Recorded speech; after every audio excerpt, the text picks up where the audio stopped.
Good morning.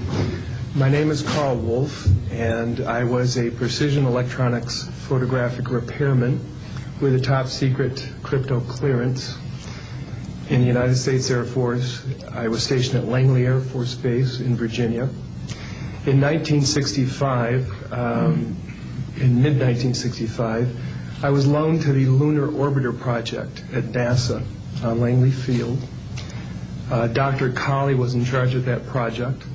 They had problems with a piece of electronic equipment that was bottlenecking their production of photographs. I went to the facility, and when I walked into the facility, there were scientists from all over the world. I was stunned, actually, to see people at a NASA project from all over the world. It didn't make any sense to me initially. I was taken into the laboratory where the equipment was malfunctioning. I couldn't repair it in the dark. I asked to have it removed. A airman second class was in the dark room at that time. I was also an airman second class. I was interested in how the whole process functioned, how the data got from the lunar orbiter to the laboratory. I asked the young man if he described the process to me. He did. About 30 minutes into the process, he said to me, in a very distressed way, by the way, we've discovered a base on the backside of the moon. And then he proceeded to put photographs down in front of me, and clearly in these photographs were structures, mushroom-shaped buildings, spherical buildings, and towers. And at that point, I was very concerned because I knew we were working in compartmentalized security. He had breached security, and I was actually frightened at that moment. And I did not question him any further. And a few moments later, someone did come into the room. I worked there for 3 more days, and I remember going home and naively thinking, I can't wait to hear about this on the evening news. And here it is, more than 30 years later, and I hope we hear about it tonight. And I will testify under oath before Congress that what I'm saying is the truth.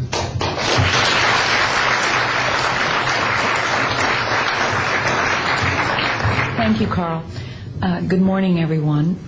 My name is Donna Hare, and I worked at Philco Ford Aerospace from 1967 to 1981. During that time, I was a design illustrator, draftsman. I did the launch slides and landing slides, and also projection plotting boards, lunar maps for NASA. We were a contractor, but most of the time I worked on site, in Building 8. I had the opportunity to do extra work during downtime, which was between missions, and I walked into a photo lab, which was the NASA lab across the hallway. I had a secret clearance, which is not that high, but I was able to go into restricted areas, which this was. At the time, I was talking to one of the techs in there, and he drew my attention to a photograph, a NASA photograph. It had a dot on it, and I said, what is that? Well, he drew my attention to it, and I said, is that a dot on the emulsion? And he said, and he's smiling, and he has his hands crossed, and he said, round dots on the emulsion don't leave round shadows on the ground. And this was an aerial photograph of the Earth, I'm assuming the Earth, because it had pine trees on it, and the shadows of the craft, or whatever it was, were in the same angle as the trees. And by its very nature, UFO, and I wanted to clarify that to a gentleman that was talking to me, means unidentified. So I did not know what this was. But I realized at this point that it's very secret, that it was kept secret, because I asked him, what are you going to do with this piece of information? And he said, we always airbrush these out before we sell them to the public. So they're pesky little creatures appearing on this photograph they wanted to get rid of. After that, I decided I would ask questions to other people that worked there. And I found that I had to ask them away from the site and not on site. A guard told me that he was asked to burn some photographs and not to look at them. And there was another guard guarding him, who was in green fatigues, watching him burn the photographs. And he said he was too tempted. He looked at one, and it was a picture of a UFO, and he was very descriptive. I can go into that later with anyone. He immediately was hit in the head, and he had a big gash in his forehead. He was knocked out, and he's terrified, so he would have to be protected. Another incident, I knew someone in quarantine with the Apollo astronauts. He told me that the Apollo astronauts saw craft on the moon when we landed.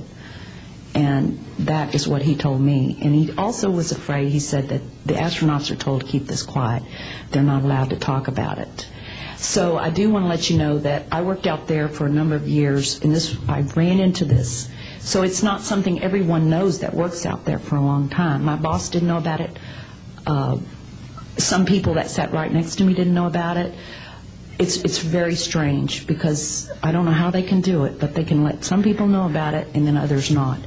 I'm willing to testify before Congress that what I'm saying is true, and thank you very much.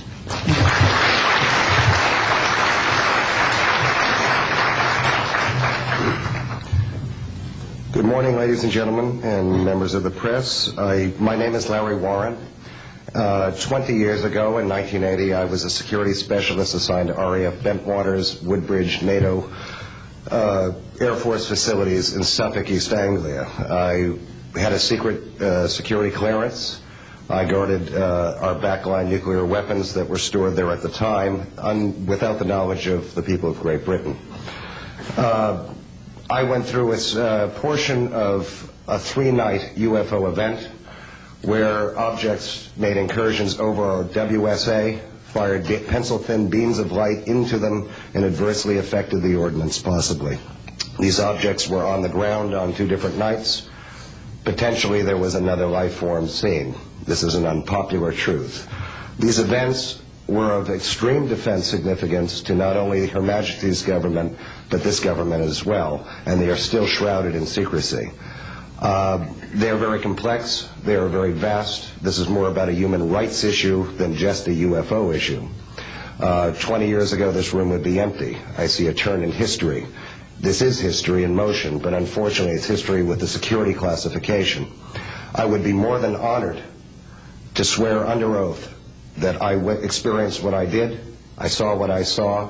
These events produced not only, after numerous denials by this government, a memo by Lieutenant Colonel Charles Holt, our deputy base commander, which reads like science fiction. It also produced, years later, an on-site audio tape he made as these objects performed their feats and did what they did and violated airspace. These events are of extreme defense significance. I hope my brothers in arms that went through these events will be given immunity at some point and be able to join us here. It is an honor to share the stage with all of these people. And I think for all our children, my son Dennis, God bless you, son, we can change the world. You're heroes for being here also, and I will testify in front of Congress if asked to. God bless. Thank you.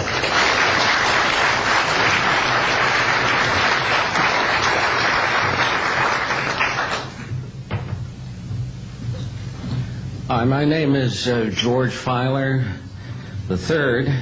The reason I'm here is because George Filer V is in the hangar and will be born on Friday. And I'm a retired intelligence officer and flyer with almost 5,000 hours, and I didn't believe in UFOs until London Control called us in the winter of 1962 and asked us, would we chase one? And we said, sure. So we let down from 30,000 feet to 1,000 feet where the UFO was hovering, and we went into a steep dive and actually exceeded the red line of the aircraft. So it's kind of dangerous chasing UFOs. In any case, I was able to get the UFO on the aircraft radar at about 40 miles, and we could see a light out in the distance, and as we closed, we kept on picking up this radar return. The point I'm mentioning that the radar return was very distinct and solid, indicating it was some kind of a metallic object.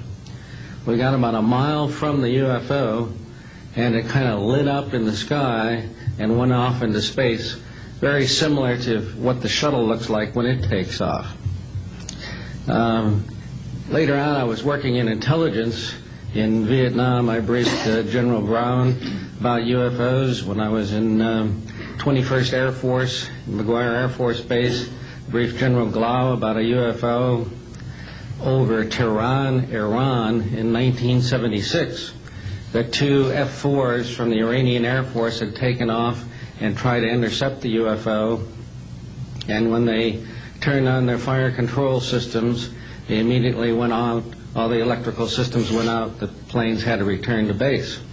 This was particularly significant because it was also picked up on satellite.